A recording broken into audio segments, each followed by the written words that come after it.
A gente sempre tem que colocar o cenário da época. Foi isso que foi dito na época. Depois surgiram várias versões, é outra conversa. Mas na época o advogado disse o seguinte, está lá, aspas, certo? Sobre os 4 participantes. 1 fez sexo com a jovem. O outro acariciou a jovem. O outro fez sexo oral com a jovem. E 1 só observou. E quem observou? O Fernando, que teve a pena menor, de 3 meses e $4.000 de multa.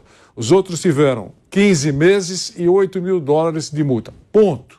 Foi isso que foi dito pelo advogado deles na época. Aí, outras versões, o Cuca sempre se apresentou como o Cuca que estava no centro de toda a conversa, porque se transformou num técnico importante, várias contratações, vários clubes, enfim, ficou mais exposto. O Cuca sempre alegou inocência, dizendo que não fez sexo com a moça. Então, esse é o cenário. Agora, para onde ele for, sempre haverá um protesto. A partir de agora, a partir de agora. Você viu isso modo aí na UOL? Vi. Não, antes da Alissa Klein, eu vi no final de semana. Inclusive, não sei se foi ela que publicou. Não, é a Alissa Klein, é isso mesmo, não lembrava o nome dela. Enfim, mas já no final de semana, o Juca trouxe um trecho do jornal suíço, e também teve uma pessoa que não pôs o nome, ele usa um apelido. Um rapaz fez um levantamento muito detalhado na rede social, e publicou também, isso foi compartilhado. Infelizmente a pessoa se apresenta com um apelido, mas me pareceu muito sério, ele não tem nada de fake news, não. E aí o site Meu Timão publica também aqui, Walter Falseta, né, que escreve no Meu Timão, acho que também o Vanderlei leu, vou reforçar aqui, ele entrou em contato com a Suprema Corte de Berna, na Suíça, para esclarecer os fatos. Aí as informações. O processo tem sigilo de justiça de 110 anos. E a Suprema Corte de Berna indica 2 matérias do jornal como fontes oficiais para entendimento sobre o caso. Importante. Uma delas é o jornal The Bund, que foi a fonte utilizada pelo internauta que publicou essas informações, fazendo um trabalho que, aliás, ele fala, a imprensa deveria ter feito, mas até que a gente deveria refletir bastante sobre isso. Verdade. Porque em 1989 não tinha internet. Como é que você vai ler o jornal The Bund? Tem que ir para a Suíça, como é que vai traduzir em alemão? Hoje não, o jornal está todo digitalizado. E, de fato, só agora, com essa erupção aí dessa questão, esse assunto muito sério, é que a coisa ganhou vulto e aqui está tudo detalhado. Tem um trecho de fato, como eu disse, que eu vou ler. Está aqui, ó. Deixa eu achar aqui o trecho exato. Tudo isso que falou o Vampeta, fala aqui, ó. O Tribunal de Berna considerou os 3 jogadores brasileiros, Alex, que é o Cuca, Eduardo e Henrique do Grêmio, culpados por atentado ao pudor, como a criança e coação. O tribunal condenou o 4º jogador, Fernando, só por coação, porque só teria assistido, melhor dizendo. Aí diz aqui, no primeiro interrogatório, eles negaram ter tocado na garota. No segundo, alguns dias depois, confessaram relação sexual, com exceção de Fernando. No entanto, afirmaram que nada havia acontecido contra a vontade da menina. A garota teria se divertido com tudo. O relatório forense mostrou vestígios de esperma de 2 jogadores, Alex e Eduardo, no corpo da menina. Não foram encontrados vestígios de violência da menina. Eu acho que o fato da garota não reconhecer um dos jogadores, assim, só uma opinião, tá? E até com base no que falou a Mili Lacombe, outro dia também lá no UOL. A Mili deu um depoimento muito forte e falou que ela foi violentada e que ela, pela experiência horrível que passou, ela acha que é impossível você cobrar da pessoa que ela reconheça os seus agressores. Ainda mais sendo uma coisa feita coletivamente. Mas eu acho, assim, conclusão, então a menina não reconheceu, então não foi agressor? Não sei. O fato de ela não ter reconhecido não prova nada. Apenas, imagina o estado de choque dessa criança. Estado de choque. Né? Ela, além de ter passado por isso, se ela de fato passou, como está aqui no segundo, a Justiça Suíça passou, não sou eu que estou dizendo, que está falando é a Justiça Suíça, ela tem que reconhecer ainda. Poxa, não seria, me parece uma inversão aí de papéis. Agora, né? Outra coisa, por exemplo, às vezes, o Vanderlei... Ela foi dispensada. Na época, o analista, o psicólogo, o psiquiatra da Justiça do país liberou que ela tivesse presente na acariação, ou liberou que ela tivesse necessidade de se expor, porque ela estava vivendo um grande trauma. Sim. Então, exato, só queria... Não, e só, por exemplo, um caso... As coisas estão mudando. Houve uma época, não faz muito tempo, talvez algumas pessoas ainda pensem assim, que a mulher pode ser atacada por um homem E aí, de repente, alguém ainda vai dizer assim, olha a roupa que ela está usando, ou ela se insinuou para ele. Ela pode usar a roupa que ela quiser, isso não dá direito a ninguém de atacar ninguém, de fazer nada com ninguém. Ou mesmo que ela se insinue para o cara, não dá o direito de fazer alguma coisa que ela depois não queira. Então, assim, essa visão extremamente machista que sempre imperou na nossa sociedade, ela perde a força. E como o Cuca está envolvido nessa história desde os anos 80, e ele continua em evidência, a coisa vai aumentando.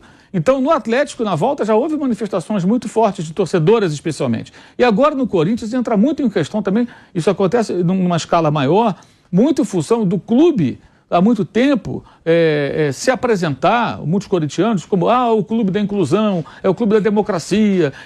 Assim, então, se é o clube da inclusão e democracia, é claro que a repercussão vai ser maior, porque o clube surfa numa onda muito favorável, na sua imagem, parecendo que é o clube da inclusão e democracia. Agora, Bastião, o galadão e o único.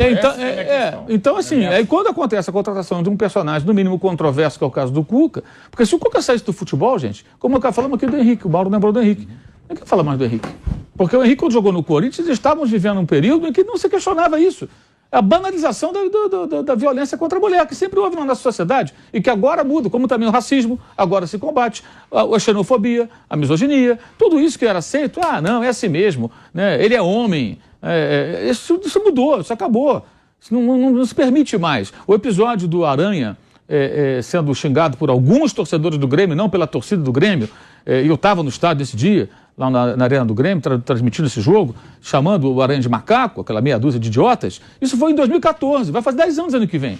Você vê que como as coisas estão mudando, e de lá para cá, essa discussão só aumentou. Então é um outro momento. Agora o Henrique ficou esquecido que ele saiu do futebol, o Cuca continua no futebol. Então os holofotes vão se voltar para ele. E o que acontece aqui, segundo a Justiça Suíça, aconteceu, e ele deu uma outra versão. Ainda usa uma camisa com a imagem de Nossa Senhora. Então é um personagem muito contraditório também. O que eu estou dizendo aqui tem nada contra o Cuca, pessoalmente, não tem nada contra ele. Mas Mauro, agora, esse episódio é uma marca muito pesada. Num mundo que está se transformando, numa situação que hoje as pessoas já não olham, não permitem mais a banalização da violência contra a mulher, entre outras atrocidades que eram banalizadas e foram durante muito tempo. E quando ele aparece justamente no Corinthians, que sempre se apresentou como o clube dessa característica diferente, né? O clube da democracia corintiana, e tudo legal, não estou sendo contra, não, pelo contrário. Aí o presidente do Corinthians contrata o Cuca e acha que vai acontecer nada. Claro que vai acontecer. As jogadoras de futebol feminino do Corinthians se manifestaram, óbvio, é uma coisa evidente. E não adianta você consultar uma torcida organizada ou mais um ou outro corintiano ilustre ou muito famoso para você falar, tá tudo bem, agora eu tenho o cartão sinal verde para fazer o que eu quero. Não é óbvio que ia haver uma reação. Eu acho que, na verdade, acabou sendo uma escolha muito infeliz, porque é claro que isso aí ia gerar uma explosão. E eu não sei se o Cuca vai aguentar trabalhar no Corinthians, sinceramente. Porque a pressão ela só deve aumentar. E se na quarta-feira, amanhã, né, o Corinthians não se classificar, pior ainda, que eu já estou imaginando que amanhã teremos 2 manifestações na Neoquímica Arena. O apoio ao time, para virar o jogo, está 2-0 para o Remo, e as críticas ao técnico. Isso vai ser paralelo. Talvez durante o jogo pare um pouco, porque a torcida vai se preocupar com a partida. Mas antes, no intervalo, durante, talvez, ou depois, vai ter, claro que vai ter. Lá fora, lá dentro, e como é que vai ser? Vai proibir que alguém entre com cartaz? É o clube da democracia, o clube da inclusão. Estava no jogo, se meia dúzia fez isso com a Aranha, sim, e todo mundo viu. E aquilo quando aconteceu. Agora, lá. Aquilo quando aconteceu, só aconteceu porque o Aranha deve ter escutado esse tipo de coisa a vida inteira. Um dia ele falou: chega, porra. Não vou mais aguentar isso aqui. Eu tô aqui trabalhando, porra. Peraí, eu tô aqui fazendo o meu trabalho, tem uns caras aqui atrás do gol, né? E era uma meia dúzia. Eu até sempre digo isso, falei isso no dia, mantenho até hoje a minha opinião.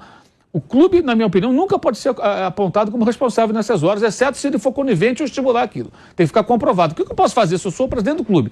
Aí o sujeito lá compra o ingresso. Ele faz isso, eu não vou saber que o cara vai fazer isso. Agora, se eu apoiar, fizer vistas grossas, estimular, aí eu sou corresponsável.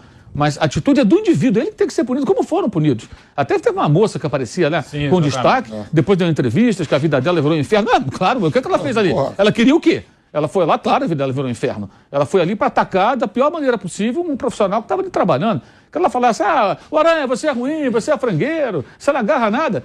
Tudo bem, você acha que eu sou ruim? Você fala: você é um mau jornalista. Tudo bem, problema nenhum. Ninguém vai ligar para isso. Agora, esse tipo de ofensa, como foi praticada ali, é aquela que vai, sabe, machuca, porque o cara está ouvindo isso a vida inteira, porra. E era um homem já de 30 e tantos anos, um profissional já de muito tempo de estrada, e ouvindo aquele tipo de coisa. Então, essas coisas a gente não aceita mais, a sociedade não aceita mais, gente. Mudou. Mudou. E o Cuca está em evidência ainda no futebol. Então, os holofotes estão em cima dele. Ó, eu vou repetir.